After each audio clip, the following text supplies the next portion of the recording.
Columnist David Brooks writes for the New York Times, a piece entitled "The January 6th Committee Has Already Blown It." And I knew that, obviously I was going to be judged by what happened. The events of January 6th impacted many lives, including former Illinois Congressman Adam Kinzinger, whose efforts to investigate that day led to his having to give up his seat in Congress. But the cost paid was actually much more than just his job. Film director Steve Pink, known for his classic comedies like Hot Tub Time Machine 1 and 2, Grosse Pointe Blank, High Fidelity, took on this documentary look at Kinzinger. The Last Republican follows the former congressman through one of the most difficult years of his life. And Steve joins me now from L.A. Steve, good to see you. I appreciate that. I got to start by asking you, this is a very, I've seen the film. We're going to talk about it tomorrow at the Film Fest. This is a very serious look with some humor to it, but what shifted you from doing all the humorous movie? You could have been working on Hot Tub 3. Well, at first, I didn't even want to do a film about a Republican. I'm a far left progressive, and I couldn't think of any other subjects I'd rather not make a movie about. But, Adam did something so courageous in standing up against his party and Donald Trump in the wake of Jan 6. And I found that inspiring, someone who sacrificed everything, his social circle, his family. His family wrote, part of his family, some of his relatives wrote a letter to the New York Times saying they disowned him. So it was a really tough time for him. And I thought I was inspired by anyone who would sacrifice so much on principle. So it sounds like what grabbed you here is not just his loss of his job, but, and the film goes through this in explicit detail, the personal loss, the human loss, the family loss, as you're talking about. Because you could have looked at Lynn Cheney too, right? They're in different paths, but you selected Kinzinger. You're also a local boy here, so maybe was that part of it?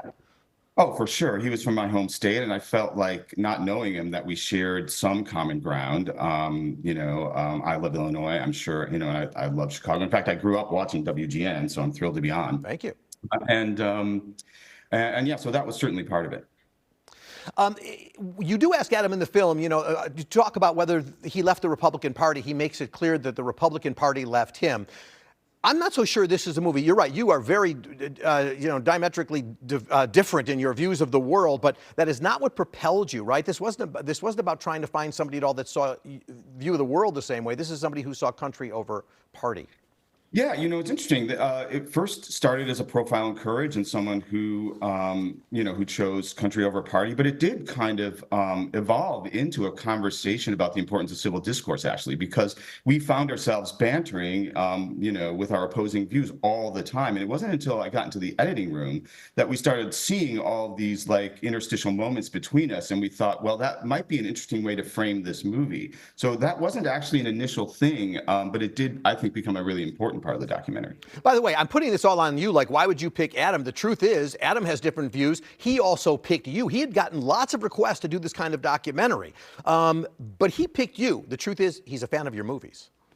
It's true. I didn't know that. We were shooting one day. I was following him through the halls of Congress and being an important, political feature documentary filmmaker. And he kind of turns to me in an aside and he goes, "Oh, by the way, I love Hot Tub Time Machine," which of course, I was shocked in that moment, but it gave us real common ground. I was like, oh, if he likes that movie, then we obviously share a sense of humor. And that was a way in which we, started to build a friendship. I also love Hot Tub Time Machine, by the way. But let me follow up by saying, when I first heard about this, I expected this would be a movie about, Adam Kinzinger's career and what his next office will be that he runs for. And he's been on with me, on WGN. We've talked about that. The truth is, people who say, I'm going to skip the movie because I don't need to know about Adam's next move, they're missing the point of this project.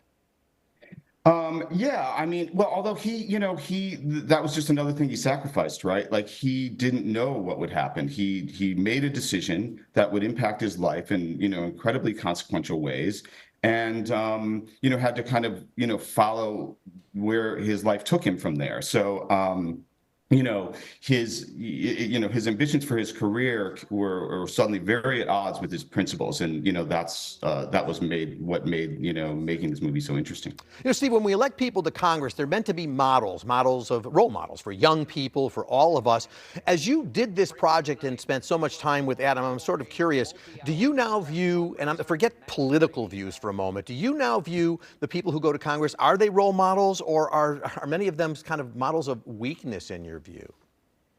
Well, I don't know. I think it's a mixed bag. One, I think, has to hope that the people that we send to represent our interests are people who have our best interests at heart, and they take an oath to uphold the Constitution and do their best. So I want to hold, my, representatives to that standard, and I think we all should as Americans. Like if they don't, then we should hold them accountable. I wouldn't judge all of them by saying they're X or they're Y. I would expect them, just like we all have to do our job. They have to do their job. So obviously, we want a lot of people in the audience tomorrow. You want them to see the film. I want them to come see us chat after the film.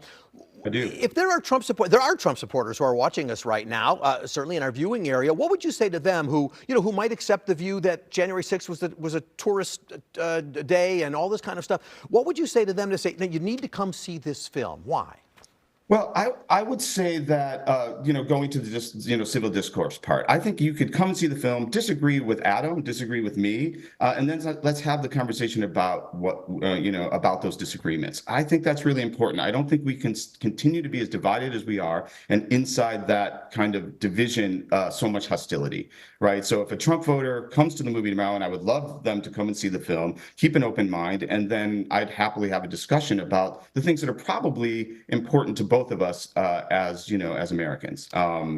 And so that's what I would say, because I think the film's entertaining. If they like films and they like entertaining films, then I think that we've delivered that as well. By the way, Adam gave you really unprecedented access. I mean, this is not just him in his congressional office. I think we showed that clip, but you're with his family. You talked to his wife, his parents. You're in their home, the baby shower before his son Christian was born. He gave you great access.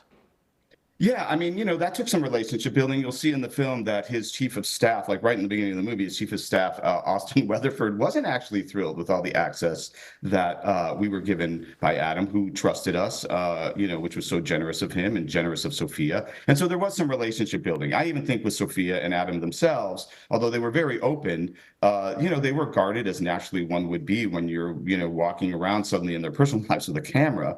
But as we got to know each other and they understood that I really was interested in their experience and what they were going through, they gave us more and more access, based on that trust. Yeah, it's really a wonderful film. I enjoyed watching it. Can't wait to see it again and talk to you about it. That's the treat for me. So thank you, Steve Peek, for being with me. And our viewers should know that you can check out The Last Republican at the Chicago International Film Festival. Steve will be attending that screening. That is tomorrow at noon, and I will be moderating the post-screening Q&A with him. Please join us at the AMC News City 14. We'll see you all tomorrow. Steve, thank you so much. We'll be right back. Thank you.